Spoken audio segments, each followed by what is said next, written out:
ओम तव कथामृतम तप्त जीवनम कविभिरीडितम कल्मषापहम श्रवणमंगलम श्रीमदाततम भुवि गृह्णन्ति ये भूरिदा जनाः। শ্রী ভগবানের অশেষ ইচ্ছায় আবার আমরা সমবেত হয়েছি শ্রীমদ্ দর্শন এই গ্রন্থ থেকে পাঠ এবং আলোচনা করবার উদ্দেশ্যে। আমরা চতুর্দশ অধ্যায়ে পড়ছি দ্বৈত ভাব থেকে অদ্বৈত। এখানে আমরা শেষ করেছিলাম ঠাকুরের একটি কথোপকথন। শ্রীমা বলছেন ঠাকুরের কি দৃষ্টি, সব দিকে তিনি লক্ষ্য রাখতেন। একজন 10 জায়গায় 6টা পান 1 পয়সা দিয়ে এনেছিল, একজন 10টার জায়গায় 6টা পান একসাথে এনেছিল। অমনি তিরস্কার, ঠকবি কেন, আনবি ঠিক, বেশি হয় অন্যকে বিলিয়ে দে, তবুও ঠকবি না। এর মানে আছে, ও একটা মেন্টালিটি স্বভাব হয়ে যায়, কামিনী কাঞ্চনের বিষয়ে ঠকে যাবে শেষে। ঠকে যাওয়া মেন্টালিটি কিনা প্রায় ভক্ত হবি তো বোকা হবি কেন, ঠকে যাওয়া মেন্টালিটি অনেকটা স্বভাব হয়ে যায়, অনেকটা কেয়ারলেস, অমনোযোগী হয়ে যায়। বলতেন কিনা ভক্ত হবি তো বোকা হবি কেন, শেষে সব দিকে হুঁশ থাকবে, সর্বদা সজাগ, যেন সোলজার। কখন কোন দিক দিয়ে আক্রমণ আসে তাই এত মাইনিউটলি পুঙ্খানুপুঙ্খ রূপে সব দেখতেন। লোকে মনে করে এ আর কি, কয়টা পানির জন্য তিরস্কার কেন, কিন্তু তা নয়। ভ্যালু বা মূল্য অনেক, এর প্রভাব চরিত্রে পড়ে যায়, তাই সর্বদাই সজাগ। আমরা আপনাদের বলেছিলাম, বিগত দিন একটা গল্পের কথা বলেছিলাম। রাজা তার উত্তরসূরিকে পাঠিয়েছেন তার গুরুর কাছে, সেখানে এই সুবিধা হয়ে গেল। আমিও ভাবছিলাম যে কি হয়, এই 4টে 5-এর মধ্যে আমাদের 150 জন হয়ে গেছে, আর আমার কোনো চিন্তা করতে হবে না, টিং আর বড় একটা বাজবে না। গতবারে আমরা একটা আপনাদের গল্প বলেছিলাম, এক রাজা তার উত্তরসূরিকে পাঠিয়েছেন তার গুরুর কাছে শিক্ষা করবার জন্য। রাজার গদি নেবার আগে রাজার যে কর্তব্য সে সম্পর্কে তিনি শিক্ষা করবেন, এবং তিনি যেটা শেখালেন তার গুরু, সেটা হচ্ছে অ্যালার্টনেস আমাদের জীবনের একটা বড় একটা অংশ। আমি অনেকবারই উল্লেখ করি, এই মন্ত্রটা আমার ভীষণ প্রিয়। দেবীর হাতের ঘণ্টা যে থাকে, হিনস্তি দৈত্যতে জানসি স্বনে না পূর্য ইয়া জগৎ সা ঘণ্টা পাতুন দেবী পাপেভ্যো না সুতানিভ। দেবী দুর্গার হাতে একটা ঘণ্টা থাকে। যখন ছোট ছিলাম তখন ভাবতাম এই ঘণ্টাটা কেন, এই ঘণ্টাটার তো কোনো প্রয়োজন নেই। কারণ তখন ছেলেবেলায় দেখতাম একটা উপর এরকম পাতের মতো কিছু একটা বসানো হতো দেবীর হাতে, সেটা ঘণ্টা বলে মনে হতো না। কিন্তু পরবর্তীকালে পুজো করতে এসে দেখলাম যে দেবীর হাতে ঘণ্টা দেওয়া হয়। ঘণ্টাটা এই কারণে দেওয়া হয়, ঘণ্টা হচ্ছে অ্যালার্টনেসের প্রতীক। আমাদের সাধকদের জীবনের সবচেয়ে বড় অ্যালার্টনেস, এটার ভীষণ রকমের প্রয়োজন। এটা না থাকলে কখনো কিছু হয় না, এবং এই অ্যালার্টনেস না থাকলে পরিমিতি বোধ আমাদের ভেতরে আসে না। আমরা যদি সর্বদা সজাগ না থাকি তাহলে আমাদের এই পরিমিতি বোধ আসে না। আত্মস্থানজি খুব জোর দিতেন যে কমা আর দাঁড়ি এ দুটো দেবার, যেমন না দিলে আমাদের লেখা বা লেখাতে অঙ্গহানি হয়, ঠিক সেরকম জীবনে কোথায় ছেদ এবং কোথায় পূর্ণচ্ছেদ হবে সে বিষয়ে আমাদের একটা সতর্ক দৃষ্টি থাকা দরকার, না হলে কিন্তু খুব মুশকিল। আমরা তারপর থেকে এগিয়ে যেতে থাকবো। পূজনীয় শ্রীমা বলছেন, ধর্মের আরেকটি প্রচলিত অর্থই হয়েছে যে বাইরের বিষয়ে এলোমেলো থাকা, আর ঠাকুর এসব দেখতে পারতেন না। বলতেন মহাতমগুণের এরূপ হয়। গীতায় বলেছেন ভক্ত হবে ধৃত্যুৎসাহ সমন্বিত। বলছেন এটা তো আমি বলি, এ নিয়ে আমি খুব সমালোচিত হই। আমার মনে হয়েছে বারবার দেখে যে ভক্তরা অনেকটা ক্যালাস বলে নিজেদের প্রকাশ করবার চেষ্টা করেন, যে আমি বিশেষ কিছু করতে পারি না, আমার জামা কাপড়ে চুল আঁচড়াতে পারি না। দেখবেন অনেকে, আমি অনেক বছর, প্রায় বলতে পারেন ছোট থেকেই মায়ের বাড়ি যাচ্ছি, এবং প্রত্যেক দিন সন্ধ্যারতি, এই দীক্ষার পরে প্রত্যেক দিন সন্ধ্যারতির পর যেতাম। নানা বর্ণের পুরুষদের দেখতাম, মহিলাদের তো দেখতামই, কিন্তু পুরুষদের আমি দেখতাম ভীষণ একটা অদ্ভুত রকমের ক্যালাসনেস। মায়েরা অতটা হন না, মায়েরা খুব স্টেডি থাকেন, সংসার পরিচালনা করেন, তো মায়েদের একটা অদ্ভুত রকমের মেকানিজম থাকে যে তার মধ্যে কখনো কোনো ক্যালাসনেস থাকে না, কারণ ঠিক সময় খেতে দেওয়া, সকলের রুচিবোধে খেতে দেওয়া। ছেলেরা খানিকটা এসব দিক থেকে খানিকটা, এই দেখতাম চুল আঁচড়াতে ভুলে গেছে, লটর পটর করে এসছে, বাজার করেছিল সেই মাছের রক্ত লেগেছে পাঞ্জাবিতে, সেটা পরেই চলে এসছে। অনেক সময় আমরা মনে করি এই বাহ্যিক ক্যালাসনেস এগুলো থাকলে আমাদের ভক্ত বলে পরিচিত হবে। আমরা যখন একটু বড় হলাম, আমাদের একজন সাধু বলেছিলেন, পারফেক্ট ম্যান কেমন হয়, কীরকম গোছানো হয়, পারলে আমাদের সংঘগুরুদের দিকে তাকিয়ে দেখবে। সংঘগুরু হলেন ঠাকুরের প্রতিনিধি, তার ভেতরে দেখবে। আমরা দেখতাম পরবর্তীকালে অনেক পরে ভূতেশানন্দজি জামা কাপড় খুব সুন্দর করে ইস্ত্রি ভাঁজ করে দেওয়া হতো, আমরা ওরকম দেখিনি কখনো, কিন্তু সবসময় পরিপাটি। ভূতেশানন্দজি সব কিছুর ভেতরে পরিপাটি, পারিপাট্যটা দেখবার মতো। উনি যখন বসতেন, খুব সাধারণ ব্যবস্থা, তখনও ঘরে এসি নেই, কিন্তু সব কিছু যেন একদম পরিপাটি। একটা সাধারণ তোয়ালে পাতা রয়েছে মহারাজের সোফাতে, পায়ের তলা একটা ছোট্ট কুশন আছে, সেই কুশন নিয়ে আমরা অনেক দিনই জপ ধ্যান করেছি। মাঝে শরীর চলে যাওয়ার পরে অনেকে পেয়েছে সেই কুশন। এই হচ্ছে কথা। সেগুলো আমাদের সবই ছিল, কিন্তু মহারাজের ভিতরে একটা অদ্ভুত পারিপাট্য ছিল। মহারাজের সামনে যে বেঞ্চগুলো লাগানো থাকতো, সাধারণ বেঞ্চ, তার একদিকে পার্টিশন দেওয়া থাকতো। মহারাজ হাঁটতেন, চলতেন, কি স্বাভাবিক। কখনো তার ভেতরে সামান্যতম তিনি যে স্পিরিচুয়াল জায়েন্ট, এটা কখনো তার ভেতরে প্রকাশিত হতো না। ভীষণ রকমের সাধারণ। পূজনীয় স্মরণানন্দজিকে আমরা দেখেছি সাধারণ সম্পাদক হিসেবে। আমার কখনো মনে পড়ে না যে খুব এমন চোখে পড়ার মতো কিছু একটা পড়েছেন, এরকম কখনো আমাদের চোখে পড়তো না। খুব সাধারণ, খুব সিম্পল। মায়ের ১০০ বৎসরে মহারাজ বুঝতে পারেননি, নতুন রাস্তা করা হয়েছিল, মহারাজ পড়ে গেছিলেন, নাক টাক সমস্ত কিছু কেটে গেছে, একদম ভীষণ রকম, চশমাই পড়তে পারছেন না। তারপরে যখন আমি শুনলাম, ছুটতে ছুটতে মহারাজের কাছে এলাম। মহারাজ বলছেন, বারান্দায় বসে আছেন, রোদ পোয়াচ্ছেন, আর বলছেন, গ্রামে গ্রামে সেই বার্তা রটি গেল ক্রমে, মৈত্র মশায় যাবেন সাউগর সঙ্গমে। আমাদের দেবতার গ্রাস কবিতার প্রথম দুটো লাইন। আমাকে বলছেন, আমি ভাবছি আমি পড়ে গেছি, এই বার্তা সব জায়গায় পৌঁছে গেছে, সবাই আমাকে এসে দেখে গেল, এখন অমরনাথ দেখতে এলো না। আমি তখন বললাম, আপনি কি যেতে পারবেন বক্তৃতা দিতে? উনি বলছেন, বলবো তো মুখ দিয়ে, চোখ দিয়ে, নাক দিয়ে নয়। তারপর উনি বললেন আমাকে মজা করে, আমি তো নাকে হাত দিয়ে রুমাল দিয়ে হাঁটি, আমি নাকে রুমাল দিয়ে হাঁটবো। শুধু মহারাজ অনেক পাওয়ার ছিল, আমার চশমাটা পড়তে পারবো না বলে, তুমি ঠিক আমার আগে আগে দাঁড়িয়ে দাঁড়িয়ে যাবে, আমি তোমাকে ঠিক ফলো করে করে যাব। যদি মনে হয় তোমাকে আমি ফলো করতে পারছি না, তবে তোমার কাঁধে আমি হাত দেবো, মানে অ্যালার্টনেস করার জন্য। কি অদ্ভুত, কি সাধারণ মানুষ। মহারাজ গেলেন আমাদের সঙ্গে, ভান্ডারের পেছন দিয়ে মহারাজকে নিয়ে যাওয়া হলো। এবং যখন মহারাজ উঠছেন, একদিকে ছিল না, ওই হাতল ছিল না ধরার জন্য, অন্যদিকে আছে। মহারাজ বললেন, তুমি তোমার হাতটা খালি উঁচু করে বাড়িয়ে দাও। আমি স্টেজের নিচ থেকে হাতটা উঁচু করে বাড়িয়ে দিলাম, মহারাজ ধরে ওপরে উঠে গেলেন। কোথাও কোনো লোক দেখানো নেই, কোথাও কিচ্ছু নেই। তিনি যে একজন স্পিরিচুয়াল জায়েন্ট, তাকে দেখে বোঝা যেত না। কখনো কিছু সমস্যা হলে সবসময় শাস্ত্রের উদাহরণ দিতেন, নিজের কথা কখনো তাকে বলতে দেখিনি। এইটা হচ্ছে কথা। গীতায় বলছেন, ভক্ত হবে ধৃত্যুৎসাহ সমন্বিত, উৎসাহ সমন্বিত, তার ভেতরে অদ্ভুত মানে একটা অ্যালার্টনেস থাকবে। সে যেন সবসময় অলওয়েজ রেডি, এই একটা ভাবনা তার ভেতরে যেন থাকে। যে মুহূর্তে বলা হবে, সঙ্গে সঙ্গে সে কাজ করতে থাকবে। ঠাকুরের পরনের কাপড়খানাও রাখতে পারতেন না, সর্বদাই সমাধিস্থ। কিন্তু তেলের কিঁড়েতে তেল আছে কিনা তার খবর নিচ্ছেন। এই কয়টার উপর বিশেষ লক্ষ্য রাখতেন। প্রথম, পরিষ্কার পরিচ্ছন্নতা। প্রায় আলস্যের জন্য লোক অপরিষ্কার থাকে। ঈশ্বর চিন্তা করে দেহ ভুল কজনের হচ্ছে। পরিষ্কার পরিচ্ছন্ন না থাকলে ভগবানের আবির্ভাব হয় না। কালকেই আমরা আমাদের সাধুদের বলছিলাম অন্তর্বহি শৌচের দরকার। কালকেই সাধুদের বলছিলাম, রঙ্গনাথানন্দজি মহারাজের শরীর চলে গেছে না, 13 দিনের দিন ভান্ডারা হচ্ছে। আমার ডিউটি পড়েছিল রঙ্গনাথানন্দজি যেখানে প্রণাম নিতেন ভক্তদের, সেইখানে একদল বিহারী ভক্ত তারা যাচ্ছে।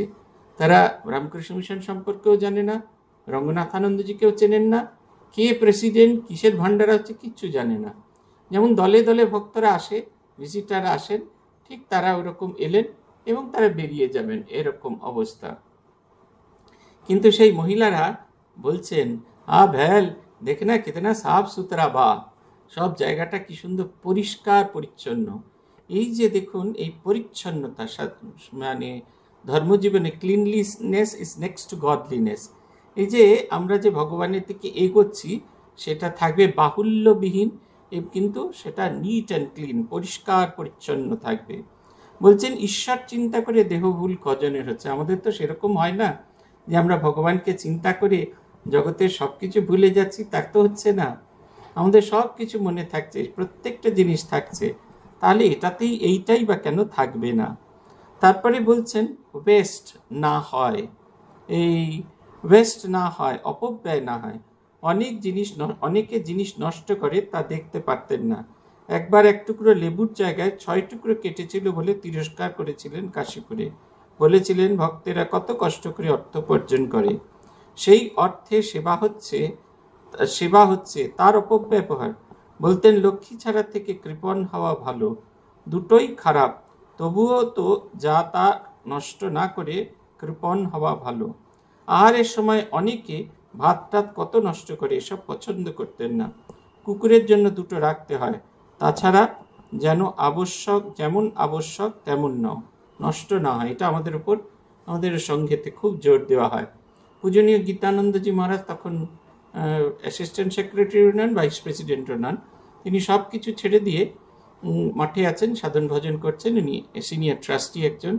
মহারাজের ওই হার্নিয়া অপারেশন হয়েছে। হার্নিয়া অপারেশন প্রথমে এমনি সাধারণভাবে যেমন ওই হোল করে করা হয় সেভাবে হোল করে দেখা গেল, হার্নিয়া নয়, গল ব্লাডার অপারেশন। হোল করে দেখা গেল যে অপারেশন সাকসেসফুল হলো না। দ্বিতীয়বার তাই ওই ট্র্যাডিশনাল মোডে অপারেশন হলো। মহারাজকে চলাফেরা করার জন্য একজন সেবককে দেওয়া হলো, কারণ মহারাজের পায়ে একটা সমস্যা ছিল। ঘরের মধ্যে মহারাজ হাঁটতেন কমই, কিন্তু যেটুকু বেরোতেন একজনের সাপোর্ট লাগতো। আমাদের মধ্যে থেকে একজনকে মহারাজের কাছে পাঠানো হয়েছিল সেবক হিসেবে। তিনি ভাবতেন যে মহারাজ খুব কোনো একদিন একটু আপেল খেতে বলেছেন, বেশ মিষ্টি আপেল। তিনি ভেবেছেন যে মহারাজ আপেল খেতে খুব ভালোবাসেন। মহারাজ যতটুকু খান তার চেয়ে বেশি নিয়ে এসছেন। মহারাজ প্রথম দিন খেয়ে নিয়েছেন। দ্বিতীয় দিন বলছেন দেখো এত আপেল আনবে না। তারপরে যেটা অতিরিক্ত আপেল, যেটা ওনার যতটুকু খাওয়া ততটুকু খেয়েছেন, অতিরিক্তটা খাবার আগেই উনি তুলে রেখে দিয়েছেন, বলছেন এটা তুমি খাবে। তৃতীয় দিনও বারণ করেছেন, দেখো বেশি আপেল আনবেন না। চতুর্থ দিন দেখছেন সেবক যখন একই কাজ করছেন, খুব ধমক দিলেন, বললেন কি কেন নিয়ে এসেছো, প্রসাদ পাবে বলে? তুমি প্রসাদ পাবে কেন, আমাকে বলো, আমি রোজ একটা করে তোমার জন্য আপেলের ব্যবস্থা করব। কিন্তু ঠাকুরের পয়সা খরচ করে এরকমভাবে জিনিসপত্র আনবে না, ঠিক যতটুকু প্রয়োজন ততটুকুই। পূজনীয় শ্রীকরানন্দজি মহারাজকে দেখতাম প্রত্যেক মাসে আমাদের বার সাবান দেওয়া হতো। ওই যে আপনারা দেখেছেন কিনা জানি না, বঙ্গলক্ষ্মী সাবান।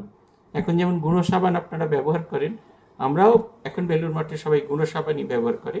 আমরা যখন সাধু হতে এসেছি, কেন ওই বছর ব্রহ্মচর্য দীক্ষা হয়ে গেছে, তখনও মঠে বঙ্গলক্ষ্মী সাবান দেওয়া হতো, মোটা বঙ্গলক্ষ্মী সাবান। সেই সাবানগুলোকে আমরা নিয়ে এসে রোদ্দুরে শুকোতাম। তারপরে ওই যে আপনারা সবজি কাটেন যে ঝাঁঝরি দিয়ে না, সেইটা দিয়ে আমরা ঘষে সেই সাবানকে গুঁড়ো বানাতাম। তারপরে আবার সেই গুঁড়ো সাবানটাকে আবার রোদ্দুরে দেওয়া হতো। তাই দিয়ে তৈরি হতো আমাদের ইউনিক জিনিস, সেটা হচ্ছে আমাদের সার। শ্রীকরানন্দজি তিনি সিনিয়র ট্রাস্টি, কিন্তু তাকেও দেখতাম প্রত্যেক মাসে যেদিনকে ঘোষণা হতো যে আজকে সাবান দেওয়া হবে, তিনি খাওয়া দাওয়া শেষ করে হাতটা ধুয়ে তার পকেট থেকে রুমালটিকে বার করতেন, আর রুমালে সেই দুটো সাবানের টুকরো বেঁধে নিয়ে তিনি ধীর পথে হাঁটতে চলতেন। অপূর্ব জিনিস, কখনো কোনো জিনিস অতিরিক্ত চাওয়া নেই, সব কিছুর ভেতরে কোনো জিনিসের অপব্যবহার নেই। আমি দেখতাম মহারাজকে এত সুন্দর করে গুঁড়ো করেছেন, অনেক সময় আমরা শেষের দিকটা খুব সাবধানে আঙুল কেটে যেতে বলে ছেড়ে দিতাম, কিন্তু মহারাজকে দেখেছি একেবারে গুঁড়িয়ে করতেন, এতটুকু অপব্যবহার করতেন না। তারপরে যখন এই 2-3 দিন শুকানো হয়ে গেল, তারপরে সেটাকে হাত দিয়ে গুঁড়িয়ে কৌটোর মধ্যে ভরে রাখতেন। তিনি অত বড় এক মহিমানিত সন্ন্যাসী, কখনো তাকে দেখিনি যে সামান্য জিনিসের অপব্যবহার করতে। ঠিক যতটুকু প্রয়োজন তিনি ততটুকুই ব্যবহার করবেন, তার বেশি নেবেনও না, আর কারোর কাছ থেকে তার বেশি চাইবেনও না। তৃতীয়, ছেঁড়া কাপড় কিংবা ময়লা কাপড় পরা দেখতে পারতেন না। বলতেন সেলাই কাপড় পরলে লক্ষ্মী ছাড়া হয়। এটা হচ্ছে কথা, এটা আমাদের মঠেও খুব জোর দেওয়া হয়। ছেঁড়া কাপড় চোপড় পরার কোনো নিয়মকানুন আমাদের নেই, কিন্তু আবার ময়লা কাপড়ও পরা চলবে না। যতটুকু থাকবে সেটা যেন সাফ সুতরো পরিষ্কার পরিচ্ছন্ন থাকে। এটা একটা জোর করে আমাদের ট্রেনিং সেন্টারের ভেতরে এই ভাবটা আমাদের ভেতর জাগিয়ে দেওয়া হয়েছে। চতুর্থ হচ্ছে এলোমেলো ভাব, যেমন এখানকার জিনিস ওখানে রাখা, যার যে স্থান সেখানে তা রাখা আর সাজিয়ে রাখা। পূজনীয় আত্মস্থানন্দজি আমরা যখন প্রথম সাধু হতে আসি তখন উনি সাধারণ সম্পাদক, সেখান থেকে মাঝে মাঝে তিনি আরোগ্য ভবনের সাধুদের দেখতে আসতেন। আমাদের মিশন অফিস থেকে নতুন মিশন অফিস থেকে পুরনো মিশন অফিসে এসে সেখান থেকে আমরা যেখানে থাকতাম সেটা একটা ব্রিজ দিয়ে জোড়া আছে, উনি ওই রাস্তা দিয়ে আসতেন, এসে তারপরে ওই বাড়িটিকে ক্রস করে আরোগ্য ভবন যেতেন। আসলে ওই রাস্তাটি ধরার তার একটাই উদ্দেশ্য, আসা যাওয়ার পথে আমাদের ঘরগুলো দেখে যাবেন, আমরা কেমন করে জিনিসপত্র রাখি, কীরকম করে কি জিনিস রেখেছি, নিজের পার্সোনাল শ্রাইন কেমন করে গুছিয়ে রেখেছি, বই খাতা কীরকমভাবে গুছিয়ে রেখেছি, জামা কাপড় কীরকমভাবে গুছিয়ে রেখেছি, এগুলো তিনি দেখতেন। শুধু ওখানেই শেষ নয়, আমরা ঘরে আমাদের কারোর তালা দেওয়ার হুকুম ছিল না, কারণ আত্মস্থানজি ঢুকে আস্তে আস্তে এসে দেখতেন আমরা যে মাদুরের ভেতরে বিছানাটাকে গুছিয়ে রেখেছি সেটা কেমন করে গুছিয়ে রেখেছি, এবং উনি নোট করতেন। পরে রাত্রিরে নাইট ক্লাসে খুব বকুনি দিতেন, বোঝাতেন এই যদি জিনিসপত্র গোছানো না হয় মনের ভেতরটাও খুব এলোমেলো থাকবে। পঞ্চম হচ্ছে নিজের রান্না নিজে করা। বলতেন ভক্তেরা যারা ভজন করবে তারা নিজের দুটি চাল নিজে ফুটিয়ে নেবে, ভগবানে অর্পণ করে প্রসাদ পাবে, এতে পরের ওপর নির্ভর করতে হয় না, আর সত্যহানিও হয় না। দুটো দিক আছে, একটা হচ্ছে আত্মনির্ভরশীলতা। আপনাদের অনেকেই মনে হতে পারে তাহলে আমরা যে করি, আমাদের সন্ন্যাসীদের নিয়ম যেটা আছে, আমরা কখনো অগ্নিহোত্রী হতে পারবো না, আগুন ছোঁবার অধিকার আমাদের নেই। সেই কারণে দেখবেন সন্ন্যাসী যারা, তাদের কাছে একটা বড় চিমটে থাকতো আগেকার দিনে সন্ন্যাসীদের, তারা ওই কন্দমূল এইসব তুলে ফল এসব পেড়েই খেতেন, আর কেউ যদি রান্না করা ভিক্ষা খাবার দেন তাই পেতেন। আপনারা যদি উত্তরকাশী তারপরে কেদারনাথ এসব জায়গায় গেছেন, যদি যান সেখানে গিয়ে দেখবেন নানা রকমের ছত্র আছে, ছত্রতে সবসময় রান্না করা খাবার দেওয়া হয়, মোটা মোটা রুটি, ডাল, তরকারি, ভাত সব একটা পাত্রের মধ্যে দিয়ে দেওয়া হয়। সন্ন্যাসীরা কখনো রান্না করতে যান না, কিন্তু যেখানে আপনি একাকী সাধন ভজন করছেন, যদি সেখানে খাবারের রান্না করা খাবার পাওয়ার না সুযোগ থাকে, সেখানে অবশ্যই আপনাকে নিজের রান্না নিজে করে নিতে হবে। অন্যের ওপর কখনো কোনো অবস্থাতে নির্ভরশীল হওয়া যাবে না। শুধু তাই নয়, আপনি যে রান্নাটি করেছেন সেটি ঈশ্বরকে উদ্দেশ্যে নিবেদন করে খাবেন। দেখুন, ভৈরবী ব্রাহ্মণীর জীবনের ঘটনা আমরা পড়েছি। ভৈরবী ব্রাহ্মণী সেদিনই সবে দক্ষিণেশ্বর এসেছেন। তিনি আসা মাত্র, ঠাকুরের সঙ্গে দেখা হওয়া মাত্র, ঠাকুর হৃদয়রামকে বলছেন ভৈরবীকে নিয়ে গিয়ে ভান্ডারের সাথে পরিচয় করিয়ে দাও, সেখান থেকে চাল ডাল সিধে এসব নিয়ে হাঁড়ি কুড়ি নিয়ে সে রান্না করবে। ভৈরবী ব্রাহ্মণী সেইগুলি নিয়ে, সেই আটা, আলু, তরকারি এসব নিয়ে তিনি সেই লুচি তৈরি করলেন আর তরকারি তৈরি করলেন, আলু তরকারি ছোলার ডাল আর লুচি তৈরি করে শালপাতায় করে তার নারায়ণকে উদ্দেশ্যে নিবেদন করছেন। প্রত্যেকটা জিনিস এরকম, সাধু যা কিছু খাবে সব কিছু, সাধু কেন, সব ভক্তদের ক্ষেত্রে এই একটি জিনিস। আপনি যদি একাকী সাধন ভোজন করতে যান, সেক্ষেত্রে নিজের রান্না নিজে করে খাবেন, তারতে একটা আত্মনির্ভরতা হবে, এবং আপনিও দেবতাকে আপনার নিবেদিত রান্না, আপনার তৈরি করা রান্না নিবেদন করে খাচ্ছেন, এটি হয়। সত্যহানিও হয় না। অনেক সময় আমরা যারা রান্না করে দেয় তাদের সত্য সঞ্চারিত হয় খাবারের মধ্যে দিয়ে, সেই সত্যহানি হওয়ার সম্ভাবনা থাকে না। বলতেন সর্বাবস্থায় তার পূজা, কোনোটাই অবহেলা করা চলে না। আহার বিহার শয়ন চলন বলন, সর্বদা সর্ববস্তুতে তার অনুধ্যান, তবে তো ধর্ম। এটা হচ্ছে কথা। ঈশ্বরকে সর্বাবস্থায় চিন্তা করা, সকালে 1 ঘন্টা, দুপুরে বিকেল, সন্ধেবেলা 1 ঘন্টা, ওই যে 1 ঘন্টা ঠাকুর ঘরে গেলুম, ওটি কিন্তু নয়। সারাক্ষণ প্রতি কাজে, প্রতি কিছুর ভেতর দিয়ে, সব কিছুর ভেতরে তাকে স্মরণ করা, এক কাজ আরেক কাজের মধ্যে তাকে স্মরণ করা, ঈশ্বরীয় ভাবনা চিন্তার মধ্যে ডুবে থাকা। কাজ করুন। আমি একজন সাধুকে দেখেছি, বর্তমানে তিনি খুব বড় একটা জায়গায় যেতে চলেছেন। আমি কখনো তাকে অন্য কোনো কাজ করতে দেখিনি। অফিসের কাজ যখন থাকতো, তিনি গভীর অভিনিবেশ সঙ্গে হেডকোয়ার্টার্সে ল ডিপার্টমেন্টে কাজ করতেন, এবং বাকি সময়টা তাকে যখন দেখেছি, তার 3টি কাজ, হয় পড়ছেন, না হলে লিখছেন, না হলে জব ধ্যান করছেন। আমরা কখনো দেখিনি তাকে কারোর সাথে বসে আড্ডা মারছেন, গল্প করছেন, এরকমটি কখনো দেখিনি।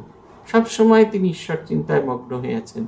বই পড়ছেন, গভীর চিন্তা করছেন, লিখছেন, গভীর চিন্তা করছেন, এমনকি শরীর যদি ভালো নাও থাকে, যখন লিখতে পড়তে পারছেন না, ইজি চেয়ারে বসে তাকে আমি দেখেছি জপের মালায় ঈশ্বরকে চিন্তা করছেন। আমি অনেকবার বারণ করেছি, আপনার শরীর এত খারাপ হচ্ছে, আপনি কেন করছেন?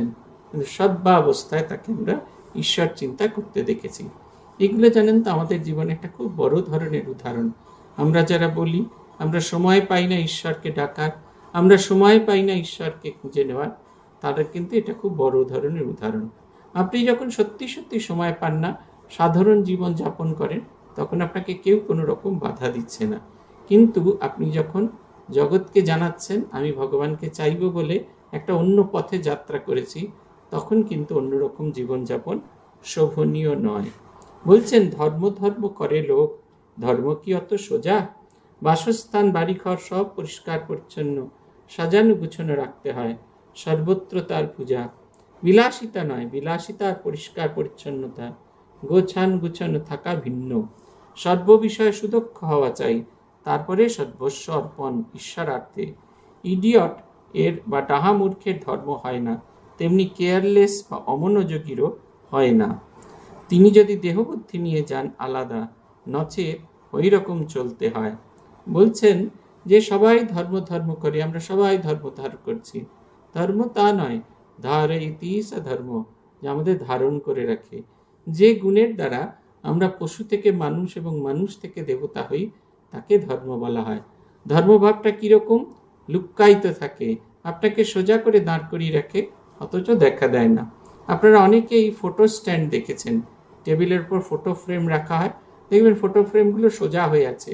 কৌতূহল হতো আমার দেখার জন্য কি করে সোজা হয়ে আছে।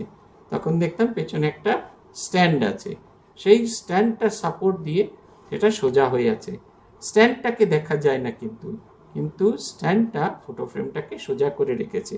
ঠিক সেই রকম ধর্মভাব বা ধর্মবোধ আমাকে সোজা করে দাঁড় করিয়ে রাখে, সংসারে যেতে সাহায্য করে, কিন্তু কখনোই সেটা বাইরে আনার দরকার নেই।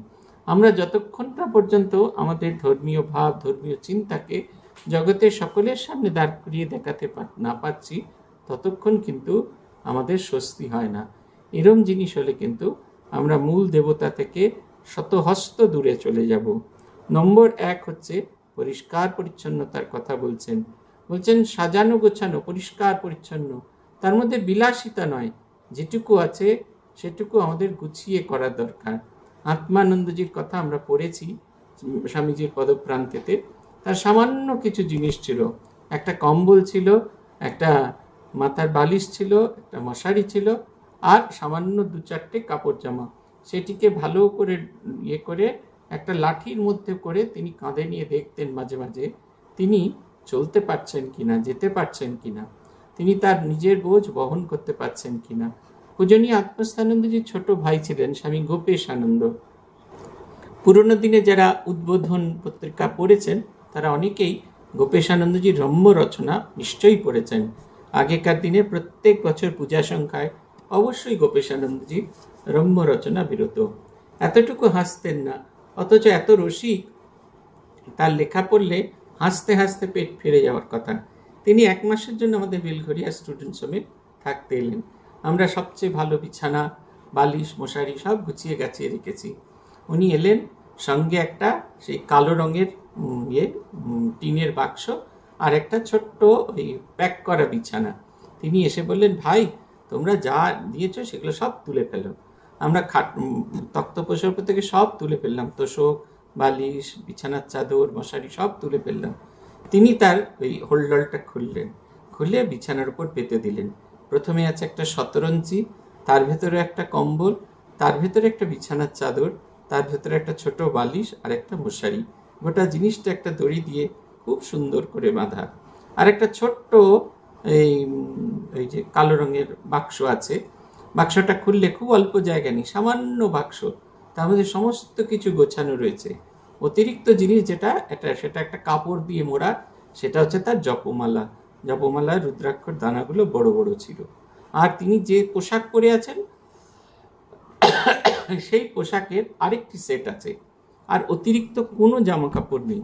একটা শীতের একটা গরমের সোয়েটার আছে, আর 2খানা সেই হীরক রাজার দেশে গোপী গান বাঘাবাই নিয়ে আপনাদের মনে আছে কিনা জানি না, সেই গুপি আর বাঘা সেই শালপাতার টুপি পরেছিল, ঠিক সেই রকম সেই টুপিটা মানে কাপড়ের টুপিটা গরম জলে দিয়ে যাওয়ার ফলে অনেক বড় হয়ে গেছে। উনি সেই টুপিটা উল্টো করে পরতেন। এই হচ্ছে তার জিনিস, আর কিচ্ছু নেই, কথামৃত নেই, ঠাকুরের ছবি নেই, কিচ্ছু নেই, শুধু এই সামান্য জিনিসটুকু নিয়ে তিনি এলেন। 1 মাস থাকলেন, প্রচুর পড়াশোনা করলেন, প্রচুর জপ ধ্যান করলেন, প্রচুর সাধন ভজন করলেন, তারপরে তিনি ফিরে গেলেন তার নতুন কেন্দ্রে। আমি দেখেছি কি সুন্দর গোছানো পরিষ্কার। রোজ সকালবেলা আমি যখন মন্দির থেকে ফুল তুলে ফিরে আসতাম, দেখতাম গুনগুন স্বরে তিনি গাইছেন ব্রহ্মরূপ মাতিমত্য শেষ সর্বভাসকম, আর ওই গাইছেন আর ঘর ঝাঁট দিচ্ছেন, নিজের ঘর পরিষ্কার করে নিত্য ঝাঁট দিয়ে মুছে জানলা টাল্লা একবারে ঝকঝকে তকতকে তিনি করতেন, আর এই স্তোত্র পাঠ করতেন। যতক্ষণ তিনি ওই কাজটি করতেন স্তোত্র পাঠ করে নিজের কাজ করতে থাকতেন। কারুর বিষয়ের মধ্যে মাথা গলাতেন না। নির্দিষ্ট সময় জপ ধ্যান, নির্দিষ্ট সময় পড়া, নির্দিষ্ট সময় সমস্ত কাজকর্ম করা, কোনোটাতে কোনো এলোমেলো ভাব আমরা লক্ষ্য করিনি। আর 2 হচ্ছে বলছেন সর্ববিষয়ে সুদক্ষ হওয়া দরকার। এটা সুদক্ষ হওয়াটা খুব জরুরি। এই কাজটা পারি না, ওই কাজটা পারি না, আমাদের এই যে যখনই আমরা বলতে থাকবো জানবেন আমরা সেই বিষয়ে কারুর না কারুর ওপর নির্ভরশীল হয়ে যাচ্ছি। এই নির্ভরশীল হয়ে যাওয়াটা কোনো কাজের বিষয় নয়। এই নির্ভরশীল হয়ে গেলে মুশকিল। 2 জিনিস হয় না। মহারাজ বলতেন, ইনিও বলছেন, এটা আত্মস্থানজি খুব ব্যবহার করতেন এই শব্দটা, যে ইডিয়েটের দ্বারা ধর্ম হয় না, যে একেবারে বোকা ক্যালাস তার দ্বারা ধর্ম হয় না। ধর্ম লাভ করতে গেলে নিজের ভেতরের বিবেক বুদ্ধিকে জাগ্রত করতে হয়, এবং সেটা চেনার ক্ষমতা আমাদের থাকা দরকার। বলছেন অনপেক্ষা শুচির দক্ষ উদাসীন গতব্যত সর্বারম্ভ পরিত্যাগী মদ্ভক্ত সমে প্রিয়। গীতার 12 অধ্যায় ভক্তি যোগে ভগবান বলছেন যে কিরকম হবে। বলছেন যে অনপেক্ষ, যে কোনো কিছুর অপেক্ষা করে না। ধরুন আমি ভালো কাজ করছি, আমরা অপেক্ষা করে থাকি কেউ এসে প্রশংসা করুক, কেউ এসে বলুক কি অপূর্ব কাজ করেছো। যে কোনো কিছুতেই কিছু করে না, যে সমস্ত কিছুতে দক্ষ, উদাসীন আর গতব্যত, যা দুঃখ পেলেও কোনো কিছু দুঃখ তাকে কেউ দুঃখ দিলে, দুঃখ তো তখনই হয় যখন আমরা দুঃখ পাই। আমি যদি দুঃখটাকে ফিলই না করি, আমি যদি দুঃখটাকে ইগনোর করতে শিখি, তাহলে জগৎ সংসারে তো কেউ আমায় দুঃখ দিতে পারে না, কখনো দুঃখ দেওয়া সম্ভব নয়। তাই বলছেন গতব্যাত সর্বারম্ভ পরিত্যাগী ইয়ো মদ্ভক্ত সমে প্রিয়। সব কিছু যে পরিত্যাগ করেছে সেই ভক্ত আমার প্রিয়। আমি কারোর কাছ থেকে ভালো কিছু আশা করছি না, কেউ আমার মন্দ করলেও আমি কিছু নিচ্ছি না, আমি আমার পথে আমার আদর্শ অনুযায়ী চলে যাব। কাজটা খুব সহজ নয়, কিন্তু এই হচ্ছে আদর্শ যে ভক্ত হবে তার লক্ষণ। মহারাজ বলছেন এই আদর্শ দেখো, বলছেন দক্ষ এবং এক্সপার্ট হবে, আবার অনপেক্ষ, কারুর অপেক্ষা রাখবে না, কারুর জন্য কারুর সাহায্য প্রার্থনা করবে না, একাকী এগিয়ে চলো, কোনো কিছুর সাহায্য নয়। সাধন ভজন জীবনে কারুর সাহায্য লাগে না। আমাদের এরা বলছেন, অনেকে দেখি আপনাদের ক্লাসও করছেন অনেকে, তাদের মধ্যে তাদের ফেসবুকের পাতা মাঝে সাঝে চোখে পড়ে যায়। সাধারণত দেখতে চাই না, কোনো কিছু জিনিস এলে দেখছি এর উপর কথা বলছেন, কমেন্ট করছেন তারা বিভিন্ন জায়গায়। তাতে খুব পরিষ্কার করে বোঝা যায় যে আমরা এখনো নিজেদের উপর বিশ্বাসটা রাখতে পারিনি। এই স্মরণানন্দজি চলে গেছেন, তারপরে একজন লিখছেন, কার কাছে আর দাঁড়াবো গিয়ে। এই কথাগুলো শুনলেই কিরকম লাগে, কার কাছে আর দাঁড়াবো গিয়ে। ঠাকুর দীক্ষার সময় বারবার বলছেন ঠাকুর আমাদের গুরু, শুধু গুরুর সঙ্গে কথা বলিয়ে দেওয়ার জন্য গুরুরা এই ইষ্টের সঙ্গে কথা বলিয়ে দেওয়ার জন্য মানব গুরুর প্রয়োজন আছে। যারা লিখছেন কার কাছে গিয়ে দাঁড়াবো, মাথার উপর যেন ছাদটা চলে যাচ্ছে, লেখাগুলো দেখতে পাচ্ছি, তাদের আমি বহু বছর ধরে চিনি, এবং তারা যে কত যেতেন মহারাজের কাছে, অবশ্যই হয়তো মনে মনে যেতেন, আমি এটা বুঝতে পারি না, কিন্তু স্থূল শরীরে কত তাদের যেতে দেখেছি সেটা নিয়ে আমার কাছে খুব সন্দেহ হয়। কাউকে এরকমও বলেছি, আমি করে দিয়েছি, অ্যালার্ট করেছি, আমার গুরুর হয়তো শরীর চলে যাবে, গুরুকে গিয়ে দেখা করে এসো। মজা করেছেন, সারা কলকাতা জুড়ে হইচই করেছেন, তবু একবার অসুস্থ গুরুকে দেখতে যাওয়ার মতো তাদের সময় হয়নি। অথচ যখন গুরুর শরীর চলে গেল তখন এমনভাবে হাই হাই করছেন যেন তিনি সকালে দেখতে যাচ্ছেন, বিকেলে দেখতে যাচ্ছেন। এরকম কথাটা ঠিক কথা নয়। এই যে আমাদের ভেতরে একটা দ্বন্দ্ব, জীবনের কাছে একটা পরিষ্কার হতে পারি না, এটা হলে খুব মুশকিল। বলছেন আবার উদাসীন, নিজে বেনিফিট নিচ্ছে না, তাই ইনফ্লুয়েন্স টু বেনিফিট অর লোকসান অর্থাৎ পার্সোনাল গেইন অর লস এর খেয়াল নেই, কিন্তু কেয়ারলেস নন। তিনি কোনো কিছু থেকে কোনো একটা কাজ করে তাতে আমার কি সুবিধা হবে এই ভেবে কাজ করছেন না। তিনি কখনো দেখেন না এতে আমার কি সুবিধা হবে, আমার কি লাভ হবে, how much shall I gain, এই জাতীয় আইডিয়াও তার ভেতরে নেই। এই রকম ভাব যিনি রেখেছেন, অথচ তিনি কোনো কিছু সম্পর্কে আনকেয়ার্ড নয়, সব কিছু সম্পর্কে খুব অ্যালার্ট, একেবারে বোকার মতো বসেনি। অথচ তিনি জগতের কোনো কিছুতে তার সামান্যতম তিনি তার থেকে লাভ করবেন, বেনিফিট পাবেন, এরকম তার মধ্যে নেই। সর্বারম্ভ পরিত্যাগী, মানে নূতন কাজে আর জড়ায় না, যা সামনে এসে পড়েছে তা অতি সুচারুভাবে সম্পন্ন করেন। এই হচ্ছে দুটো কথা। আমাদের অনেক সময় আমরা কাজ করতে গিয়ে আমরা বলি যে আমরা কাজ করব না, আমি কাজ থেকে নিজের মনকে তুলে নেব। এইটা আমাদের মনের ভেতরে সবসময় হতে থাকে। তা কিন্তু নয়, আমি যেচে কোনো রকমভাবে কাজ করব না, যেটা আমার সামনে এসেছে, যেটা আমার করা দরকার, সেই কাজটুকু আমি করব। তারপরে আবার সেটা শেষ হয়ে গেলে আবার আমি আমার সাধন ভজনে ডুবে যাব। ততক্ষণ পর্যন্ত এইটাই আমাদের কাজ। আমাদের পূজনীয় ম্যানেজার মহারাজ আছেন স্বামী জ্ঞানব্রতানন্দজি, উনি যে আমাদের ল সেকশনের হেড ছিলেন, ওনার কাঁচের ওপর একটা ভারী সুন্দর কথা লেখা ছিল do what you can, then do what is possible, you will see you are doing impossible. এই তিনটে কথা খুব প্রেরণাদায়ী। প্রথমে দেখো তুমি কি করতে পারো, কোন একটা সমস্যা আসছে সেটার কেমন করে তুমি সমাধান সূত্র বার করে দিতে পারো। তারপরে দেখো কোনটা তোমার দ্বারা সম্ভব, কোন একটা কাজ এসেছে, একটা অসম্ভব কাজ, কিন্তু তার কতটা তোমার দ্বারা সম্ভব ততটুকু করে ফেলো, এবং এই কার্যধারা হতে হতে কাজ আপনা আপনি পথ খুলে দেবে। অনেক কাজ নিয়ে বসে আছি জড়িয়ে মরিয়ে, ওটা কোনো কাজ নয়।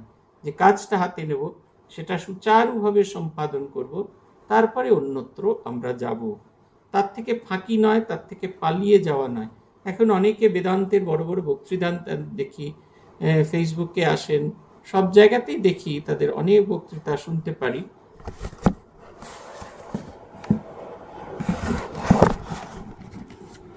তাদের আমরা অনেক জায়গায় অনেক রকমের বক্তৃতা শুনি, দেখি তারা বক্তৃতা দিচ্ছেন। এই সমস্ত স্বামীজিদের সঙ্গে ব্যক্তিগতভাবে আমার কাজ করার সুবিধা হয়েছে। তারা জীবনের নানা জিনিস সম্পর্কে তারা বলেন, কিন্তু দেখেছি কাজের জায়গায় তাদের মতো ফাঁকিবাজ খুঁজে পাওয়া ভীষণ কঠিন। তারা কাজ থেকে কীরকমভাবে খুব নিঃশব্দে পালাতে পারেন তা আমরা দেখেছি। বলছেন আদর্শ জীবন মানে এই নয় যে অনেক কাজ করব, কিন্তু তা নয়, আমার সামনে যে কাজ আছে সেটাই করব, যেচে লাভ দিয়ে কোনো কাজের ভেতরে নিজেকে ঢুকিয়ে দেওয়ার চেষ্টা করব না। বলছেন নূতন করে কার্যারম্ভ করব না, সেখানে নেগলিজেন্সি নেই, আপ অ্যান্ড ডুইং, এই উঠে পড়ে লাগার কথা, এটা থাকাটা খুব জরুরি। আগে দেখতাম আমাদের রিপোর্ট কার্ডে এই কথাটা লেখা থাকতো, বি আপ অ্যান্ড ডুইং। যারা লেখাপড়া একটুখানি নিজেকে একটুখানি পিছিয়ে ফেলছে তাদের নিয়ে ক্লাস টিচার এই কথাটা লিখতেন। আমার রিপোর্ট কার্ডে তো অনেক সময় এই কথাটা লেখা হতো। এই আপ অ্যান্ড ডুইং কথাটা খুব ইম্পর্টেন্ট আমার জীবনে। আবার মুক্ত সঙ্গ অনহমবাদী ধৃত্যোৎসাহ সমন্বিতা সিদ্ধাশুদ্ধ নির্বিকার, এটা অষ্টাদশ অধ্যায় 26 নম্বর শ্লোকে বলছেন। নিজের জন্য যা করছে না তাই আসক্তি নেই। মুক্ত সঙ্গ অহমবাদী, মুক্ত সঙ্গ মানে হচ্ছে আসক্তি, এমনভাবে কাজ করছে যে কাজ থেকে তাকে কোনো রকম আসক্তি তৈরি করছে না। আপনি স্কুল চালাচ্ছেন, স্কুল তৈরি করছেন, ভালো ভালো ছাত্র তৈরি করছেন, এক বছর ছাত্ররা বেরোচ্ছে, তারপর সেই ছাত্ররা চলে যাচ্ছে, তাদের নতুন জীবনের পথে তারা রওনা দিয়ে দিচ্ছে। আপনার কাজ তো শুধু তাকে তুলে দেওয়া, নতুন জীবনের পথে তুলে দেওয়া। প্রব্রাজিকা ভারতী প্রাণা মাতাজি প্রথম বছর সন্ন্যাস দিচ্ছেন, খুব সম্ভবত সালটা 1959 সাল, 1959 সাল, 1959 মহালয়ার দিন সন্ন্যাস হয়ে গেছে। তারপরে সন্ন্যাসের পর নবদীক্ষিতা সন্ন্যাসিনীদের সঙ্গে তিনি একসঙ্গে বসেছেন। সেইখানে তিনি কথা হচ্ছে কে কার গুরু, কে কার গুরু, কে কার কাছ থেকে মন্ত্র দীক্ষা পেয়েছেন। অনেকে বলছেন মাই আমাদের গুরু, মা মানে হচ্ছেন প্রব্রাজিকা ভারতী প্রাণামাত্তাজি, বলছেন মাই আমাদের গুরু। তিনি একবারে কঠোরভাবে বলছেন, না আমি তোমাদের গুরু নই, তোমাদের গুরুরাই গুরু, আমি শুধু তোমাদের সন্ন্যাস জীবনে তুলে দিতে এসেছি। পূজ্যপাদ রঙ্গনাথানন্দজি মহারাজ আমাদের যখন প্রেস মন্ত্র বলছেন, সন্ন্যাস দিচ্ছেন, এই কথাটা তিনি আমাদের বলেছিলেন, অলওয়েজ নো দ্যাট ইয়োর মন্ত্র গুরু is your Guru. I am working as the representative, as his representative, and helping you to begin a new life.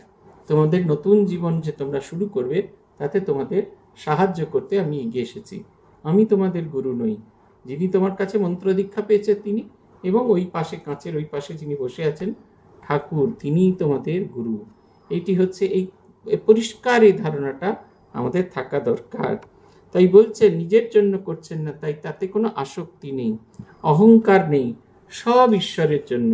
সেই জন্য ধৃতি এবং উৎসাহ, ধৃতি হচ্ছে পেশেন্স, ধৃত্যোৎসাহ, ধৃতি হচ্ছে পেশেন্স, ধৈর্য, আর উৎসাহ আপনারা জানেন এনথুজিয়াজম রয়েছে।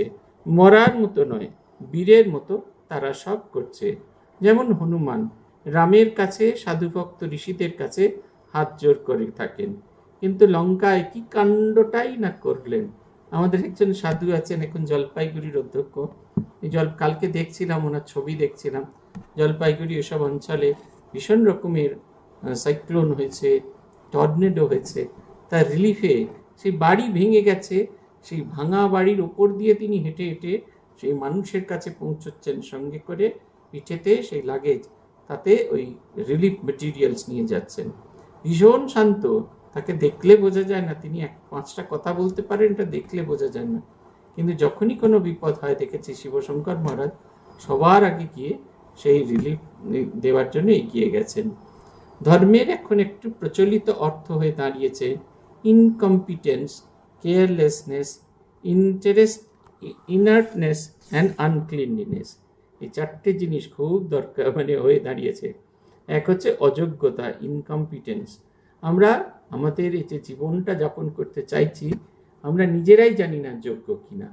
অনেক সময় আপনারা বলেন, এই আপনাদের এই গত বছরই দীক্ষার যখন কাজকর্ম হচ্ছিল তখন একজন আমাদের বললেন, ডাক্তারবাবু তিনি বলছেন আমার বুঝলেন তো খাওয়া দাওয়ার সময় নেই, আমার সারাদিন পেশেন্ট দেখতে দেখতেই সময় চলে যায়, আমার ওই দীক্ষা যদি নিই তাহলে আমার মন্ত্র জপ করার সময় নেই। আমি বললাম তাহলে আপনি দীক্ষাটা নেবেন কি জন্য, সেটা হচ্ছে প্রথম কথা। আপনার যদি মন্ত্র জপ করারই সময় নেই তাহলে তিনি দীক্ষা নেবেনই কি করে। তারপরে যখন তার দীক্ষা হলো না, আমরা খুব অসন্তুষ্ট হয়েছিলেন তিনি, অনেক আশ্রমের সদস্যরা খুব অসন্তুষ্ট হয়েছিলেন। তারপরে একদিন আমি কাকদ্বীপে আসছি, ওনার বাড়ির সামনে দিয়ে আসছি, তখন দেখলাম কি সুন্দর বাড়ি বানিয়েছেন। আমি জিজ্ঞেস করলাম যিনি গাড়ি চালিয়ে নিয়ে আসছিলেন, বাড়ি কার, এত সুন্দর বাড়ি? তখন বললেন ওই যে ডাক্তারবাবু আপনার মনে আছে আপনি এটা আটকে দিয়েছিলেন, বাড়িটা কিন্তু উনি দাঁড়িয়ে থেকে তৈরি করেছেন, সেখানে কিন্তু কোথাও সময়ের অভাব হয়নি। আসল কোথায় জানেন তো, ইনকম্পিটেন্স আমরা কেন, আমরা আসলে চাই না, সেই কারণে আমাদের সমস্যা হয়। দেখবেন এই আমি আপনি সকাল সন্ধ্যে জপ ধ্যান করতে বসি না, সেই আমি আপনি সারা রাত ধরে ওয়ার্ল্ড কাপের খেলা দেখি, আমরা এতটুকু ক্লান্ত হয়ে পড়ি না, এতটুকু ঘুমিয়ে পড়ি না। আমি দেখেছি তো অনেককে ক্লাসেতে ঘুমিয়ে পড়ছেন, ক্লান্ত হয়ে পড়ছেন, কিন্তু দেখবেন আসল জায়গায় তখন আমরা হই না। সেই কারণে বুঝতে হবে আমি এই ধর্মজীবন যাপনের পক্ষে ইনকম্পিটেন্ট, আমি অযোগ্য, আমাকে এই ধর্মজীবন যাপনে যোগ্য হয়ে উঠতে হয়। কেয়ারলেসনেস, অমনোযোগিতা, আমাদের মনটা ছড়িয়ে থাকে। বলেছিলাম সেই 12 কোয়া কমলা লেবুর কথা, আমাদের ইকোনমিক্সের স্যার বলতেন যে মর্নিং কলেজ ছিল তো, বিছানায় যে 3 কোয়া ফেলে এসেছো, পুটিরামের দোকানের সামনে যে 3 কোয়া ফেলে এসেছো, সাইকেল স্ট্যান্ডে যে 3 কোয়া ফেলে এসেছো, সেই 3 9 কোয়া নিয়ে এসে ক্লাসে যে 3 কোয়া নিয়ে বসে আছো তার সঙ্গে জুড়ে দাও, দেখবে পড়াটা সার্থক হবে। মন যদি না দিতে পারি, মনে যুক্তকরণ যদি না করতে পারি, তাহলে কোনো কিছুই হবে না। ইনার্টনেস, আরেকটা হচ্ছে জড়ত্ব। অনেক সময় আমাদের কাজ করতে ইচ্ছা করে না, আমাদের মনে হয় না এরকমভাবে থাকলেই ভালো। সাধারণ জীবন ওরকম হয় না। আর অপরিচ্ছন্নতা, অপরিচ্ছন্নতা মানেই জানবেন তিনি কোনোভাবেই ধর্মপথে নেই। দুটোই ভূতেশানন্দজি খুব জোর দিতেন, বলতেন তোমার নেই সেটাও যখন দেখাচ্ছ আর তোমার আছে সেটাও যখন দেখাচ্ছ বুঝতে হবে, হবে না। বলছেন সাধন জীবনের ক্ষেত্রে কোনো রকম শোবাজি হবে না। আমার নেই সেটাও যেমন আমি দেখাবো না, আমার আছে সেটাও আমি দেখাবো না, কোনো রকম শোবাজি হবে না, নর্মাল লাইফ। কিন্তু ঠাকুর এদিকে সর্বদা সমাধিস্থ, গায়ের কাপড়ের হুঁশ নেই, অথচ সর্ব বিষয় একটা ফাইননেস, ডিসেন্সি, জ্ঞান তার পূর্ণ মাত্রায় ছিল। আবার সেন্স অফ প্রপোর্শন, পরিমিত জ্ঞান অদ্ভুত ছিল। বলেছিলেন, আচ্ছা এই জলচৌকিটা যদি 12 আনা হয় তবে ওই গোল টুলটা কেন 2 টাকা হবে? এমনই প্রপোর্শন জ্ঞান ছিল। সমাধিস্থ, আবার সর্ববিষয় সুদক্ষ, এইটি আদর্শ। তিনি এই আদর্শ পুরুষ। সর্ববিষয় এক্সপার্ট বা সুদক্ষ হয়ে বেনিফিট না নেওয়া এই ধর্ম। হনুমান বুদ্ধিমতাম বরিষ্ঠ বলেছিলেন, আবার সর্বত্যাগী। এই দুটো কথা ঠাকুরের, বিশেষ করে এই কথাটা আমার ভীষণ মনে হয়। মা ঠাকুরুনকে জিজ্ঞেস করছেন, তুমি রাত্রিরে কখানা রুটি খাও, কখানা রুটি হলে তোমার হয়? মায়ের কাছ থেকে সমস্ত শুনে মা লজ্জায় একেবারে মুড়ে যাচ্ছেন।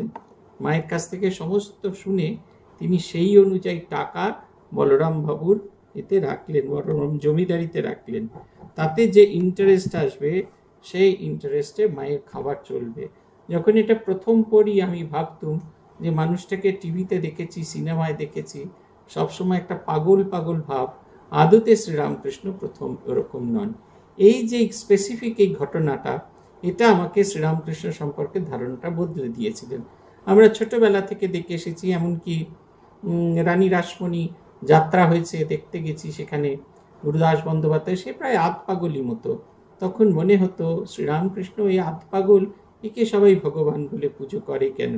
শ্রী মায়ের জীবনী পড়তে গিয়ে এটা যখন দেখলাম, এটা আমাকে সবচেয়ে বেশি নাড়া দিয়েছিল।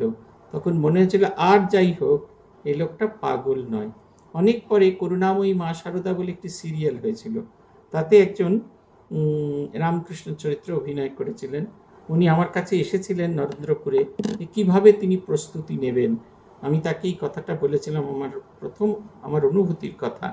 তিনি আর যাই হোক, তিনি পাগল নন, তিনি ঈশ্বর জ্ঞানে মত্ত, তিনি ডুবে আছেন যেখানে, কিন্তু আর যাই হোক তিনি পাগল নয়।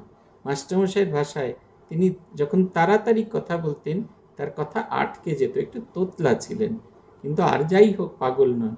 মাস্টারমশাই, কেশবচন্দ্র সেন, বঙ্কিমচন্দ্র চট্টোপাধ্যায়, মাইকেল মধুসূদন দত্ত, নরেন্দ্রনাথ, ঈশ্বরচন্দ্র বিদ্যাসাগর, এরা সবাই শ্রীরামকৃষ্ণ দেবকে দেখে মুগ্ধ হয়েছিলেন। অতএব এরা তো কেউ বোকা ছিলেন না। তিনি যদি পাগল হতেন তারা কেউ এর গুণমুগ্ধ হতো না। এটা প্রমাণ করে যে শ্রীরামকৃষ্ণ আর যাই হোক পাগল নয়। আমরা যারা ক্যালাসের ভূমিকায় অভিনয় করে মনে করি খুব বড় ধার্মিক হচ্ছি, এটা আমাদের জন্য খুব বড় একটা, বলতে পারেন একটা অ্যালার্মনেস আমাদের বাজানো হচ্ছে, যেভাবে হয় না। বলছেন অদ্ভুত তার, তিনি সর্ববিষয় এক্সপার্ট হয়ে, হনুমানের কথা বলছেন, তিনি সর্ববিষয় এক্সপার্ট, তিনি কিন্তু এতটুকু বেনিফিট নিলেন না। এটা হচ্ছে কথা, এই অদ্ভুত কথা। এইটা যদি না থাকে আমাদের কখনোই হবে না। আমি ওই ছেলেটিকে বলেছিলাম, পরবর্তীকালে আমি দেখলাম ও একটি সাক্ষাৎকার, আনন্দবাজার পত্রিকায় একটি সাক্ষাৎকার দিয়েছে, সেখানে আমাদের কথা সে উল্লেখ করেছে যে কীরকমভাবে সে শ্রীরামকৃষ্ণকে এত ন্যাচারাল বলে ফুটিয়ে তুলকে করে। কখনো মাঝে মাঝে সিরিয়ালের অংশবিশেষ আমাদের পাঠাতো, আমরা দেখেছি শ্রীরামকৃষ্ণ খুব স্বাভাবিক। এটা হওয়াটা বড্ড জরুরি। এই জরুরি যদি যেমনটা তেমনটা করে না আমরা প্রকাশ করতে পারি, তাহলে কিন্তু আমরা ভগবানকে ঠিকমতো অন্যকে কাছে প্রকাশ করতে পারবো না। আজ এই পর্যন্ত। ওম প্রণতানাম প্রসীদত্বম দেবী বিশ্বার্তিহারিণী त्रैलोक्यवासिनामिद्ये लोकानां वरदा भव। ओम शांति ओम शांति ओम शांति। हरि ओम तत्सत्। श्री रामकृष्णार्पणमस्तु।